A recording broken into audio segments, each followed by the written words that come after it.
Assalamualaikum warahmatullahi wabarakatuh. Bapak Firman Syarif, ya betul, dengan Bapak Firman Syarif. Ya, saya Pak Firman Syarif.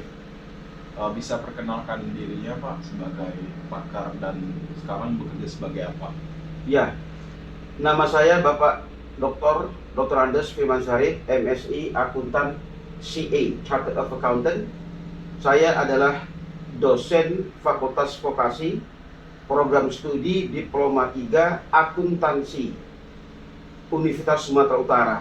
Sebelumnya saya adalah Ketua Program Studi Strata 1 Fakultas Ekonomi dan Bisnis Universitas Sumatera Utara, Program Studi Akuntansi. Dan keahlian saya adalah di bidang akuntansi. Saya pernah bekerja di kantor akuntan publik. Saya pernah bekerja di kantor jasa akuntansi, baik di Jakarta maupun di Medan, Sumatera Utara. Dan saya sekarang fokus untuk menjadi akuntan pendidik. Ya, baik Bapak Firman Syarif, saya ada beberapa pertanyaan untuk mewawancari Bapak hari ini. Apakah Bapak berkenan untuk diwawancari hari ini? Saya sangat berkenan untuk diwawancarai hari ini. Oke. Siap. Oke, Pak Firman. Jadi ini ada beberapa pertanyaan yang akan saya tanyakan tentang sisi gelap atau potensi konflik kepentingan dalam pekerjaan seorang auditor keuangan. Ini paskan karena auditor keuangan, saya pikir ini berhubungan dengan akuntansi yang mungkin Bapak adalah pakar di bidang akuntansi ini. Jadi pertanyaan pertama, bagaimana seorang auditor dapat terjebak dalam konflik kepentingan ketika menjalankan tugasnya? Mungkin bagaimana contohnya yang mungkin bisa terjadi? Baik, auditor itu ada dua. Yang pertama adalah auditor internal auditor. Tugas pokoknya adalah mengamankan atau safeguarding aset. Safeguarding mengamankan harta perusahaan. Harta perusahaan itu tidak hanya dalam bentuk uang, tapi juga dalam bentuk sumber daya manusia. Yang kedua adalah akuntan eksternal, sama dengan auditor eksternal, sama dengan akuntan independen, sama dengan akuntan publik. Akuntan publik itu adalah akuntan yang independen memberikan opini terhadap laporan keuangan perusahaan yang dibuat oleh akuntan yang disetujui oleh direksi. Itu hal yang pokok. Nah, kalau akuntan publik dia mengaudit perusahaan swasta. Kalau BPK, ini ada BPK, Badan Pemeriksa Keuangan, itu sama dengan akuntan publik. Tapi BPK dia khusus mengaudit laporan keuangan pemerintah.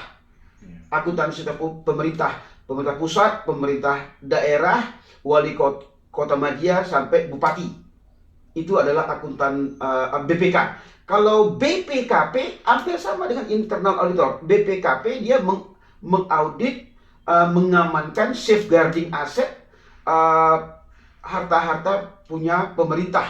Nah, itu kita sudah membedakan akuntan publik, internal auditor, BPK dan BPKP. Ada lagi auditor-auditor lainnya, inspektorat daerah, badan pengawas daerah, dan lain-lain. Nah, sekarang saya ditanya mengenai konflik. Nah, kalau di perusahaan yang saya sampaikan internal auditor, konflik kepentingan kadang-kadang direksi kadang-kadang tidak tidak memperhatikan betul temuan-temuan internal auditor. Terkadang begitu, ya, karena internal auditor itu adalah mata telinganya direksi yang mengadu tentang fraud, kecurangan-kecurangan itu adalah internal auditor. Nah, sampai di situ saja. Tetapi decision maker, pembuat keputusan tetap direksi. Itu internal auditor. Nah, sehingga konflik kepentingan ini itu tidak sampai tinggi, sehingga kita hanya berfokus kepada direksi yang membuat keputusan. Sementara itu akuntan publik, akuntan publik terkadang dipengaruhi juga oleh direksi, terkadang begitu, sehingga opini audit wajar tanpa syarat, wajar dengan pengecualian, tidak memberikan pendapat. atau menolak memberikan pendapat sama sekali, itu terkadang ada keinginan direksi untuk mempengaruhi akuntan publik. Caranya bagaimana? Kadang-kadang memberikan entertainment kepada akuntan publik sehingga opininya tidak independen. Itu permasalahan-permasalahan menjadi auditor. Nah, sedikit informasi mengenai direksi yang menyuruh akuntan internal, terkadang menyuruh akuntan internal. Akuntan internal adalah akuntan yang menyusun laporan keuangan, membantu direksi, membuat anggaran. Itu terkadang direksi menyuruh melakukan rekayasa laba. Nah, jadi terjadi fraud, terjadi tidak independen lagi. Jadi semua tergantung pada direksi dalam hal ini. Itu pengalaman saya selama mengaudit. Tetapi di Jakarta ada the Big Four. The Big Four kantor akuntan publik. Yang pertama EY, Ernst & Young. Yang kedua PricewaterhouseCoopers, PwC. Yang ketiga Deloitte and Touch and Rose. Yang ketiga Siddhartha. Itu dia berafiliasi internasional. Terkadang kita percaya, salut sama internasional, mereka tidak dapat dipengaruhi. Demikian. Ya baik Pak, kira-kira kalau rekayasa laba itu mungkin hadirin bisa diberikan contohnya gimana rekayasa laba tersebut? Baik. Laba itu diperoleh dari laporan laba rugi, penjualan dan seterusnya, dikurangi harga pokok penjualan, dikurangi atau ditambah dengan pendapatan lain-lain, biaya lain-lain, dikurangi pajak, dapatlah laba bersih. Laba bersih ini ternyata bisa direkayasa oleh akuntan atas perintah direksi. Bagaimana merekayasanya? Laba itu ternyata bisa direkayasa tinggi, dibuat tinggi. Itu income maximization. Terkadang laba bisa direkayasa rendah, income minimization. Kadang-kadang laba bisa dirata-ratakan saja, income smoothing namanya, rata-rata saja. Yang terakhir, big buff. Big buff itu kalau mau laba besar, bisa dibuat sebesar mungkin. Kalau laba kecil, bisa diturunkan sekecil mungkin. Itu permainan akuntan. Nah, ini yang kita khawatirkan terhadap earnings management, rekayasa laba. Tujuannya apa? Memperkuat, melanggengkan kekuasaan direksi. Tujuannya apa? Kadang-kadang perusahaan mau bayar pajak kecil. Tujuannya apa? Kadang-kadang direksi ingin mendapatkan bonus lebih besar lagi. Tujuannya apa? Kadang-kadang perusahaan mau IPO, initial public offering. Tujuannya apa? Macam-macam tujuan yang dilakukan direksi. Menyuruh akuntan untuk menyetel laba, rekayasa laba. Terkadang saking hebatnya akuntan publik, eksternal auditor luput dari audit. Mereka tidak dapat audit. Kenapa? Karena mereka akuntan publik cuma datang setahun sekali, 2 minggu saja di perusahaan, 2 minggu, 3 minggu.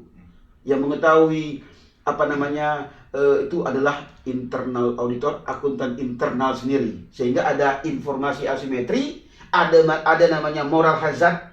Itu hanya akuntan sama direksi yang mengetahui transaksi-transaksi yang mereka kelabui. Ada lagi namanya adverse selection, direksi yang mengatur-ngatur tentang transaksi. Demikian. Ya baik Pak, kira-kira bagaimana solusi mungkin ya, solusi biar kecurangan audit keuangan ini bisa dikendali ya, bisa gimana ya? Baik, saya paham. Maka dari itu, akuntan itu mempunyai Ikatan Akuntan Indonesia di Jakarta. Mereka menciptakan namanya standar akuntansi keuangan. Jadi standar akuntansi keuangan adalah standar yang harus dipatuhi oleh akuntan internal dalam menyusun laporan keuangan.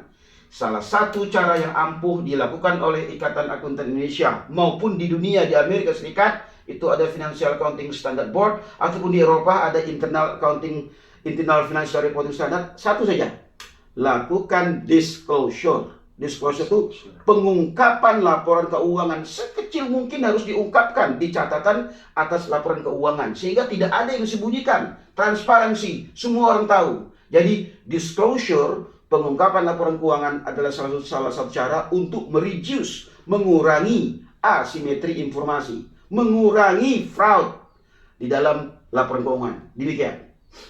Baik Pak, mungkin sudah terjawab semua pertanyaan-pertanyaannya. Terima kasih atas jawaban-jawaban dan ilmu-ilmunya ya. Mungkin begitu saja saya akhiri kata. Wabillahi taufiq wal hidayah. Wassalamualaikum warahmatullahi wabarakatuh. Terima kasih banyak Pak. Terima kasih. Assalamualaikum warahmatullahi wabarakatuh. Selamat pagi, salam sejahtera untuk kita semua. Salam sehat selalu. Sampai jumpa. Baiklah teman-teman, terima kasih udah menonton. Semoga ilmu dan pelajaran bisa kita ambil dari sini. Terima kasih, jangan lupa subscribe dan like-nya. Udah, Kak? Udah, mati kan?